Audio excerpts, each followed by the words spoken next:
আজকের রান্না তো আমি দেখাইনি, আজকে শুক্রবার। আজকে রান্না হয়েছে আমার কাঁকরোল দিয়ে, আলু দিয়ে, আর দুটুকরো অল্প একটু পেঁপেও আছে, যে নিরামিষ তরকারি ধনেপাতা দিয়ে। আর এটা হচ্ছে চিংড়ি মাছের মালাইকারি। আর এটা হচ্ছে ভোলা মাছের, মানে কড়াইতে ভোলা মাছ দিয়েছিলাম, মানে আলু কুচিয়ে ভোলা মাছ, কাঁচা ভোলা মাছ কড়াইতে সব মশলা মাখিয়ে কড়াইতে দিয়েছিলাম। মানে যেটা আমি বাড়িতে কলা পাতায় খাই মায়ের হাতে, সেটা এখানে যেহেতু কলা পাতা নেই তার জন্য আমি কড়াইতে দিয়েছি। আর এই যে তরকারি, আর ভাত হাঁড়িতে রয়েছে, এটা দেখালাম না।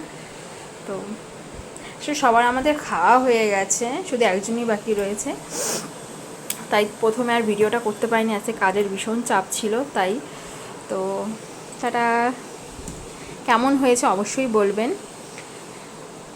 আর এখানে কিন্তু সবই নিরামিষ, কোনো পেঁয়াজ রসুনের কিছু নেই, মানে নিরামিষ না, মানে মাছ, চিংড়ি মাছ মালাইকারি, এটাও কিন্তু শুধু নারকেলের দুধ আর সর্ষে বাটা দিয়ে করেছি। আর ভোলা মাছ করেছি আলু দিয়ে, এটাও সর্ষে বাটা, এর মধ্যেও কিছু নেই, কারণ আমরা মাছে পেঁয়াজ রসুন খাই না। আর নিরামিষ তরকারি করেছি।